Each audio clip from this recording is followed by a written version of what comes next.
country's politics continues to remain quite volatile even as the bone of contention revolves around the upcoming election of the president. The UML-led Sudur Paschim government crashed yesterday, raising fears that the new political scenario will also have significant bearing at the center. The abstaining of the parties, including Nagrik Unmukti and Janmat, at today's high-level meeting makes the analysts believe that all is not well with the ruling coalition partners. Good evening, I'm Amar Singh Pradhan and these are the top stories of the hour. President Vidya Devi Bhandari emphasizes that all focus should now be shifted toward national prosperity. Analysts deem President Bhandari's tenure as eventful. Prime Minister Dahal and coordinator of high-level political mechanism KP Sharma Oli urged Rashtriya Swatantra Party to rejoin the government. Nagrik Unmukti, Janmat and Janta Samajwadi abstained the meeting. Rescue crews pulled several people from the rubble of collapsed buildings 4 days after the earthquake in a trail of destruction across southern Turkey and northwest Syria. And leaders of the points table Scotland during their first tour of Nepal, raring to go for the World League 2 Tri-Series, say won't undermine the opposition. President Vidya Devi Bhandari has said that all focus should now be shifted towards national development, prosperity and happiness of the people. She has added that political stability has been maintained in the 7 years of implementation of the Constitution.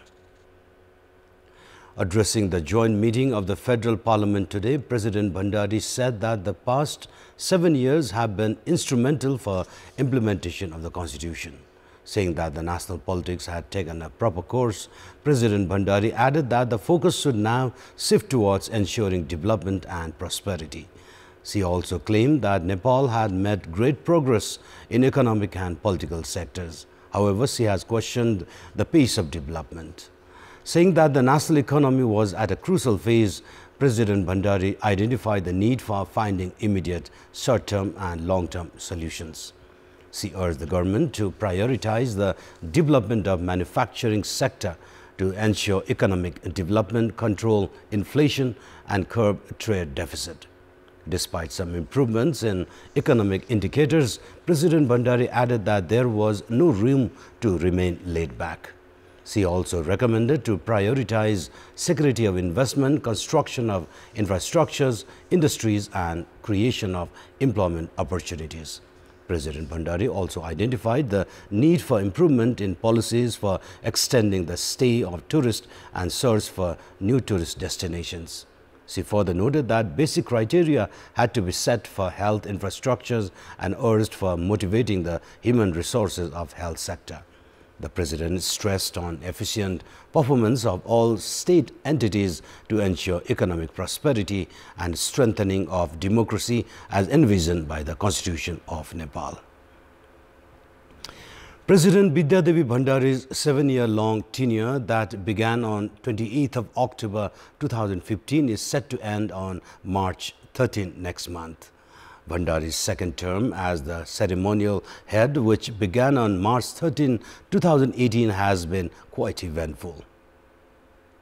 Vidya Devi Bhandari is the second head of the state after the establishment of republicanism in Nepal. Prior to her election as the president, Bhandari had served as the deputy chair of CPNUML and was drawn into controversy as she was alleged of following the party's directives after reaching the apex state position of the president. Political analysts have expected that Bhandari will return to UML politics after 12th of March.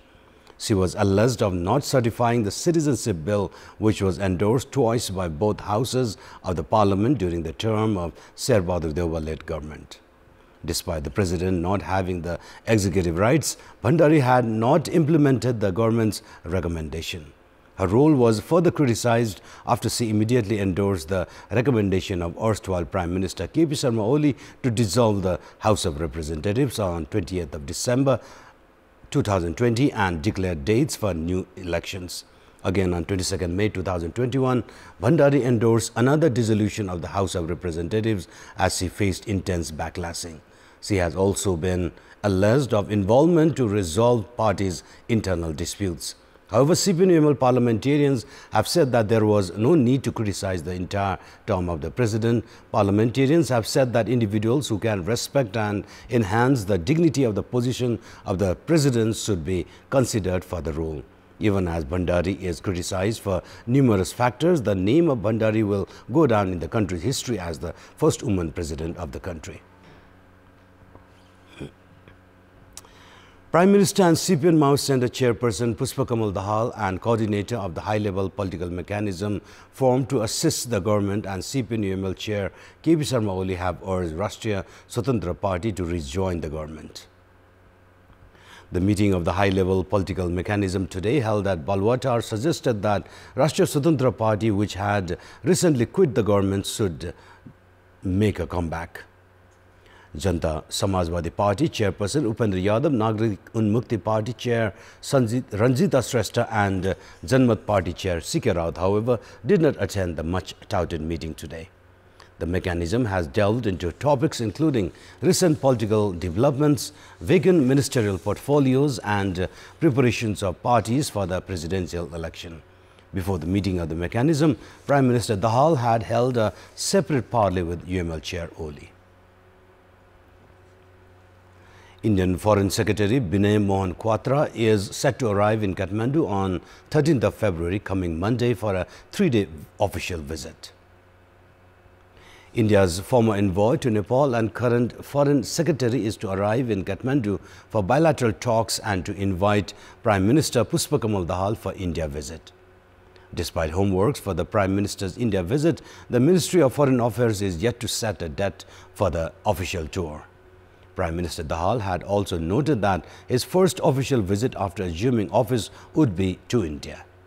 According to Minister for Foreign Affairs Bimla Rai Paudel, developments of agreements and announcements during bilateral visits are to be discussed during Quatra's visit. The Indian Foreign Secretary will also hold talks with Secretary at the Ministry of Foreign Affairs Bharatraj Paudel.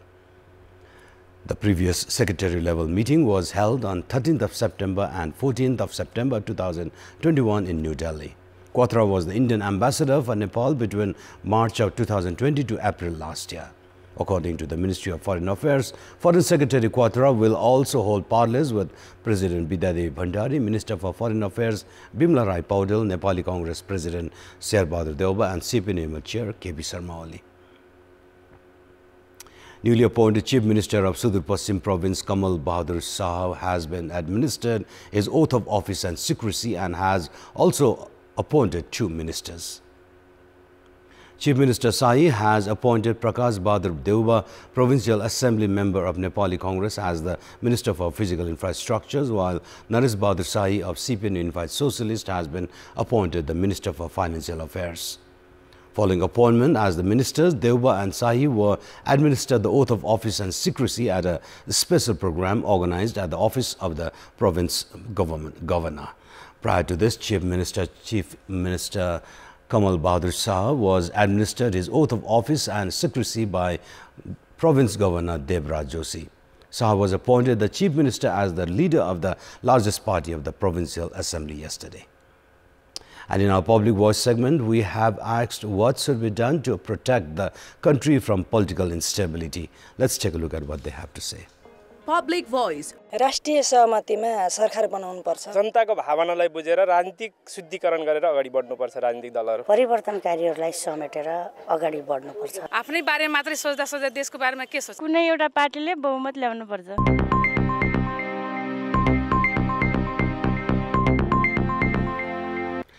And it's now time for our segment Public Pulse, where it texts us with their opinion. Public Pulse. And let's take a look at a response to yesterday's question. And yesterday we had asked you what could be the reason for the repeated disputes emerging between traffic police and transport laborers. 57% voted for option A, mentality of breaching laws. 21% voted for option B, dominant traffic police. And 22% voted for option C, legal confusions. And here is today's question. And the question is, what should be done to make the universities free of political interference? Your options are option A, open competition in appointment, option B, commitment from parties, and option C, monitoring at public level. The voting is on. Type in WS, select your option A, B or C and send it to 34001 to share opinion with us. Tribhuvan International Airport General Manager Premnath Thakur has been suspended. According to Secretary at the Ministry of Culture, Tourism and Civil Aviation Suresh Adhikari, the TIA General Manager Premnath Thakur has been suspended for allegedly seeking bribes from the Thai Smile Airlines, a foreign airline company. Thakur has been suspended for investigations after an audio where he is allegedly seeking illegal favors was received by the ministry. KC has said that Thakur was suspended following a ministerial level decision to investigate the issue. The ministry has also informed the Civil Aviation Authority of Nepal about the decision, while correspondence is to be made with the Commission for the Investigation of Abuse of Authority for additional investigations. Thakur was appointed to the post on February 18, 2020 after former TIA General Manager Bhola Prasad Goragai stepped down from the post due to age factor. The semi-annual review of the monetary policy is to provide some respite to some small-scale industries. However, they have said that the revision is not adequate for the revival of cottage and small industries. The highest impact of inflation has been felt by the cottage and small-scale industries. They had made demands of ease and provisions related to loans and blacklisting. However, despite some revisions in the monetary policy by the Nepal Rashtra Bank, they have said that the new measures are not adequate to address their issues. The monetary policy has not made amends to the provision which requires industries to pay 2% interest rate for use of 7% of native raw materials. However, cottage and small industries have said they have not been able to receive loans to make use of this provision. Meanwhile, the subsidies provided by the Nepal Rashtra Bank have been received by a paltry 10% of cottage and small-scale industries because of procedural hassles. Time for sports update. Sports news. The triangular series involving Nepal, Scotland and Namibia under the ICC World Cricket League 2 series begins on 14th of February. The Scotland team arrived in Kathmandu yesterday. It is their first tour of Nepal and the final series under the League 2. Scotland, who are leading the points table, have said that the series against Nepal would be challenging. Team Scotland arrived in Nepal 6 days before the series to get comfortable with the condition. The 15-member team includes 2 new faces. Scotland have already secured a spot at the World Cup qualifiers, which will be held in Zimbabwe in June and July. Scotland are aiming to win all 4 matches in the Nepal tour. However, they have said that they would not undermine the opposition in any means. The Nepal leg of the tournament is also the last series for Sandberger as the coach of Scotland. His 4-year term with Scotland ends following the conclusion of the series against Nepal and Namibia. In quite a sharp contrast, the series is the first for Nepal head coach Monty Desai. Scotland have won 3 of their 4 matches against Nepal. Leaders of the points table, Scotland have 46 points from 32 matches, while Nepal have 18 points from 24 matches and are placed 6th, while Namibia have 37 points from 30 matches and are placed 3rd. Coach Yam Bahadur Gurung has said the lack of experience of playing under floodlights was the reason for Nepal's failure in lifting the SAF Under-20 Women's Championship. Nepal finished as runners-up in the tournament held in Dhaka, Bangladesh and returned home today. Coach Gurung said that despite his players being technically and strategically sound, they lacked experience.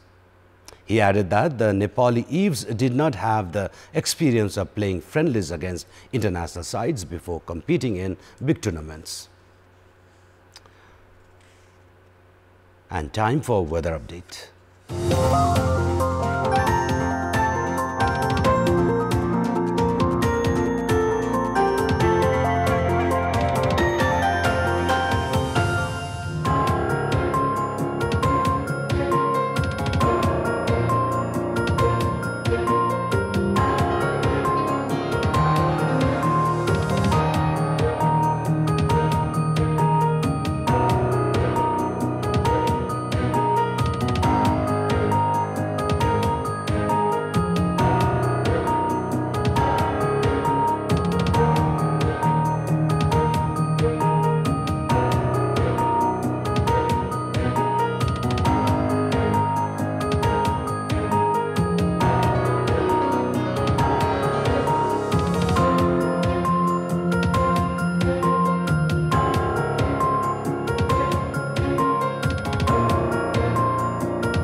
And that's all for the moment. Up next is News in Nepali.